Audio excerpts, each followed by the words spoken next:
Perang Amerika Serikat dan Israel versus Iran makin intens. Lalu sejauh mana eskalasinya bakal meningkat dan siapa yang akan bertahan? Kami akan bahas ini bersama dengan para narasumber.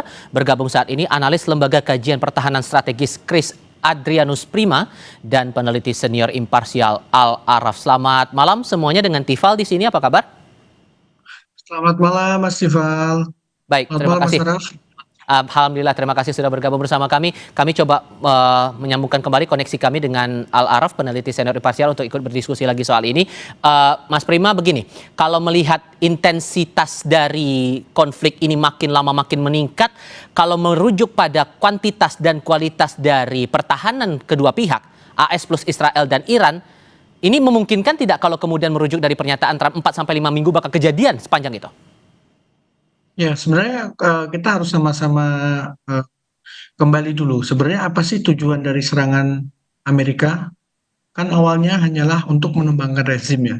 Kemudian ternyata setelah pemimpin besar Iran berhasil mereka asesinasi, ternyata yang mereka inginkan yaitu rakyat Iran turun ke jalan untuk menggulingkan pemerintahan itu tidak terjadi. Jadi mereka sekarang bergeser menjadi menihilkan kemampuan Angkatan Laut Iran, terutama dalam memblokade Selat Hormuz, dan juga untuk kembali untuk menihilkan kemampuan Iran dalam memproduksi nuklir ya.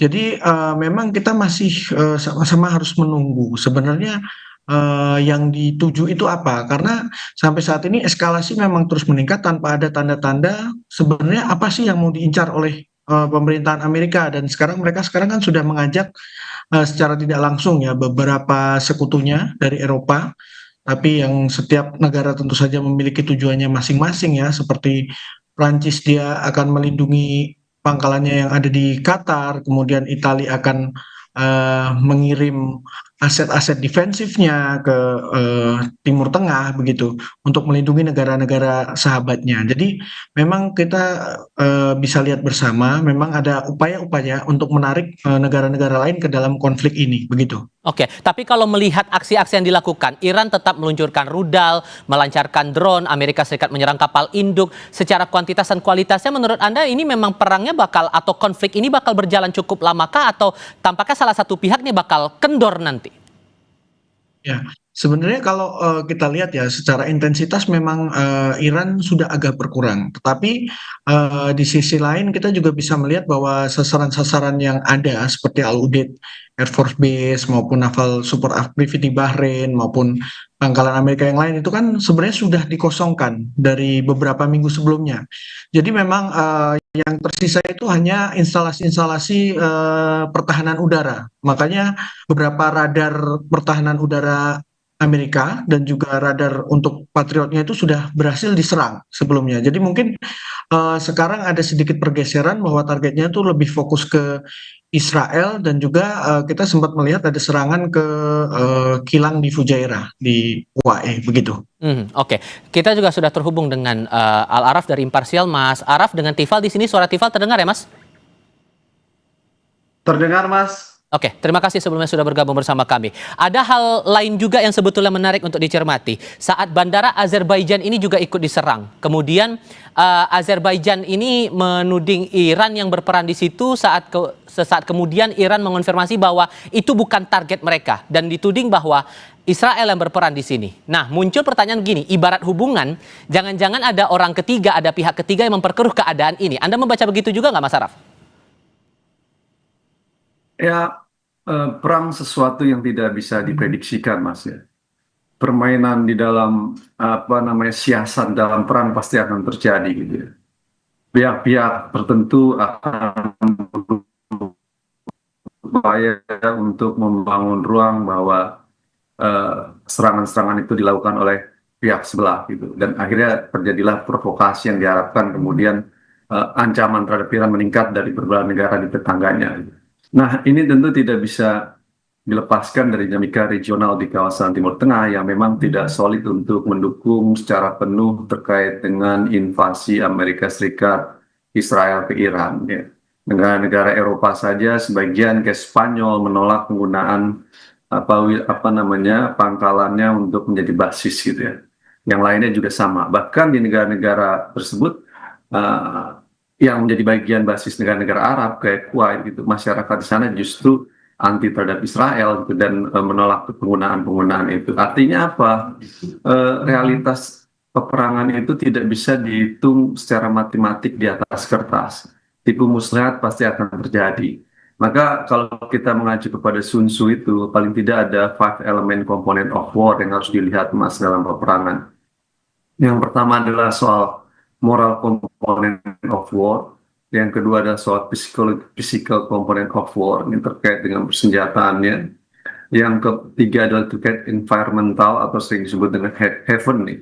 Faktor-faktor di luar hitungan moral dan persenjataan yang bisa mengganggu kemenangan dalam peperangan. Cuaca, dukungan masyarakat di negaranya, anggaran, logistik, itu masuk ke faktor-faktor di luar environment, di luar persenjataan dan moralnya tuh. Yang keempat adalah tentu disiplin, yang kelima tentu komandernya. Nah, dalam konteks itu kita tidak bisa mengkalkulasi secara matematis. Mungkin Amerika secara persenjataan dianggap gitu ya sebagai kekuatan persenjataan yang kuat di dunia dengan anggaran yang besar, dengan model persenjataan yang baru. Tapi hal itu tidak selalu menentukan dalam peperangan. Kita bisa lihat dalam perang Vietnam gitu ya. Amerika Serikat kalah dalam perang Vietnam, walau kemudian film Rambo menang terus gitu. Tapi faktanya kan Amerika kalah dalam perang Vietnam. Kenapa? Karena ada variabel lain yang kemudian mengalahkan mereka, yakni apa? Penolakan masyarakat di Amerika terhadap penyerangan di Vietnam. Karena masyarakat Amerika menyatakan kami tidak bermusuhan dengan masyarakat di Vietnam, buat apa perang di Vietnam, dan sekian tentara Amerika mati karena tujuan yang tidak jelas. Sehingga kalau kemudian, sehingga kalau kemudian ada pihak atau orang ketiga yang terlibat di tengah konflik itu, tujuannya untuk mengejar apa menurut Anda? Ya provokasi, bagian dari tipu muslihat bisa jadi gitu. Ini sesuatu yang juga terjadi dalam pangkalan minyak di Arab Saudi kan, yang kemudian menimbulkan. Kita tentu tidak tahu pasti karena kita tidak ada di wilayah tersebut gitu Mas. Tapi yang pasti bahwa ini sesuatu yang unpredictable. Kita susah mengkalkulasi data-data tentang hal-hal tersebut. Cuman yang saya ingin bilang adalah dinamika strategi tipu muslihat selalu dijadikan dalam pertarungan peperangan. Nah, kita tahu Mossad memiliki strategi tipu muslihat yang luar biasa dalam strategi intelijen dan peperangan gitu. Nah, tapi saya juga tidak bisa mengatakan secara pasti apa kemudian pihak mana yang menjadi bermain dalam persoalan tersebut gitu. Karena kita tidak bisa menganalisis perang dengan berdasarkan asumsi ya. Baik. Kita harus basiskan pada data. Dan yang memberikan pandangan bahwa variabel sulit sekali mengukur peperangan dalam kacamata matematika di atas kertas. Karena banyak variabel yang bisa dihitung dan menentukan dalam peperangan, Mas. Dengan konteks eskalasinya sudah meningkat seperti ini, pasti akan banyak negara dirugikan. Ini skalanya udah skala global. Sehingga menurut Anda, apakah ini bisa ditengahi hanya lewat mediasi, bahwa semua akan selesai, konflik ini bakal berakhir hanya lewat meja perundingan, atau justru ada lewat jalur yang lain? Kita bahas itu nanti, usai jeda berikut.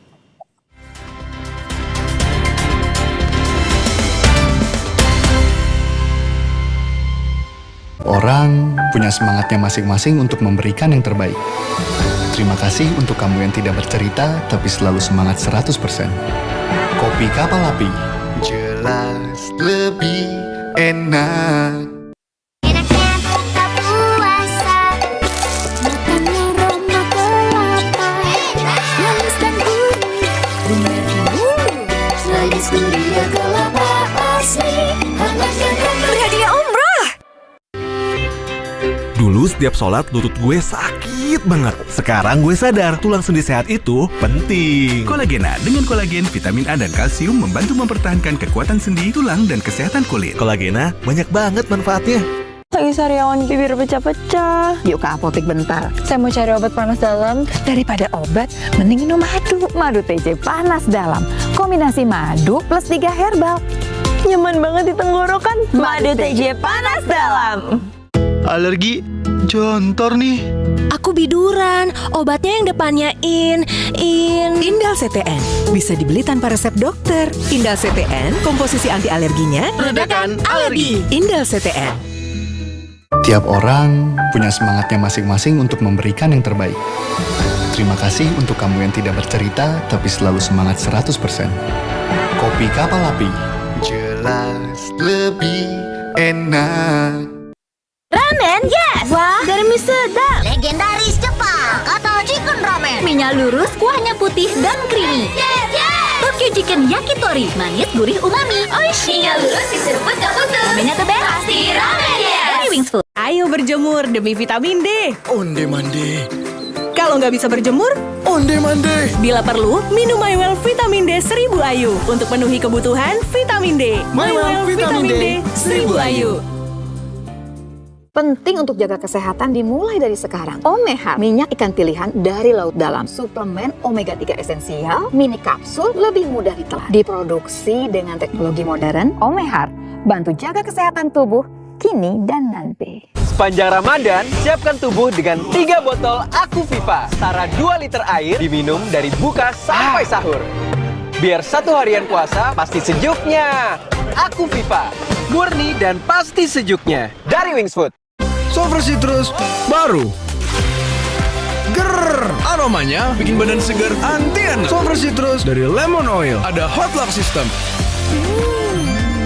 Sover Citrus anti-enak badan segar bugar. Grrr. Pisang. Udah gak sabar makan Oreo ya? Gini caranya makan Oreo. Diputar, dijilat, dicelupin. Ramen, yes! Wah, garmi sedap! Legendaris Jepang atau chicken ramen. Minyak lurus, kuahnya putih dan creamy. Yes, yes! Tokyo Chicken Yakitori, manis, gurih, umami. Oishi! Minyak lurus diseruput ke putu. Ramennya the best. Pasti ramen, yes! Dari Wings Food. Gelar Perkara setiap Sabtu di Kompas TV. Let's go, girls! So yummy gelas ayam pedas baru. Kuah ayam gurih ada topping kris-krisnya. Praktis, minyak chewy, pedesnya nagih. So yummy pedas. Kecil cabai rawit. Cobain deh so yummy gelas ayam pedas dari Wings Food.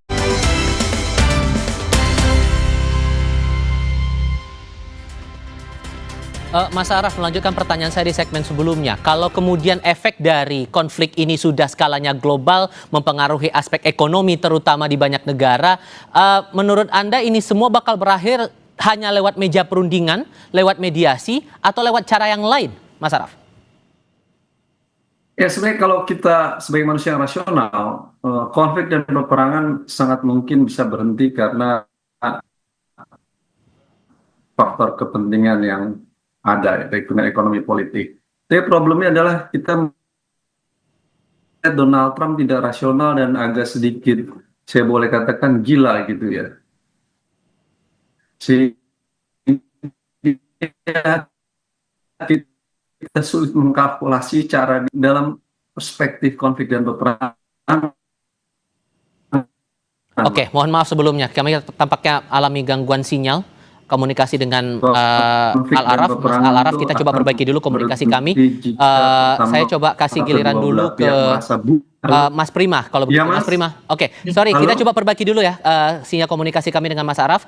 Saya kasih giliran ke Mas Prima dulu kalau begitu. Mas Prima, kalau menurut Anda melihat dinamikanya sudah seperti ini, efeknya sudah seperti sekarang, kelihatan aspek ekonomi terutama, menurut Anda ini semua bakal selesai di meja perundingan, duduk bersama-sama, selesai mediasi, atau ada dalam bentuk lain? Ya, mungkin tadi seperti sudah disampaikan sama Mas Al-Araf ya, kita itu masanya tidak bisa menebak. Amerika yang sekarang ini adalah Amerika yang tidak bisa kita tebak gitu kan. Karena seperti mereka tiba-tiba mentorpedo kapal Iran, dilepas mati Sri Lanka, kemudian bagaimana Trump tiba-tiba bilang dia siap dengan boots on the ground atau menurunkan pasukan di darat, ataupun operasi yang berbulan-bulan gitu kan. Ini agak mungkin kita lebih melihat bahwa bagaimana negara-negara Timur Tengah yang memiliki hubungan yang cukup dekat ya dengan Amerika, di mana mereka berinvestasi ke Amerika dan juga terdapat pangkalan-pangkalan Amerika di negara-negara tersebut. Kita ini sedang menguji pentolerance atau seberapa mampu negara-negara ini mampu menahan rasa sakit dari diserang oleh Iran ya, karena di situ ada pangkalan-pangkalan Amerika, dan juga karena efek dari ekonominya, karena minyak dan gas itu kan salah satu pendapatan terbesar ya, dan juga maskapai-maskapai Timur Tengah ini kan cukup besar ya, cukup menguasai pasar penerbangan dunia. Dengan sekarang terjadi serangan kan mereka harus menguasai bahkan harus mengurangi bahkan menyetop penerbangan. Ini kan dampak ekonominya di Timur Tengah kan sangat besar, seperti Qatar tiba-tiba mengumumkan akan menghentikan produksi gasnya, padahal mereka adalah salah satu produser terbesar gas. Jadi mungkin kita akan melihat bagaimana negara-negara seperti Qatar, UAE, dan Saudi Arabia ini akan berusaha mungkin menekan Amerika. Ayolah kita berunding saja. Mungkin ini adalah faktor yang cukup menarik ya untuk kita tunggu, meskipun tentu saja perang ini bukan hal yang menarik, tapi mungkin negara-negara ini saja yang bisa menghentikan Donald Trump. Walaupun kemudian dari Iran, saya mengutip pernyataan Dubes Iran untuk Indonesia bilang bahwa ya ini masalah berunding-berunding udah tertutup, wong AS juga yang mengingkar pada keputusan atau perundingan yang dibuat, kok berarti bakal sulit dong. Ya betul, karena tentu saja kita harus ingat ya beberapa kali bahwa Amerika itu mengingkari perjanjian yang sudah mereka tanda tangani.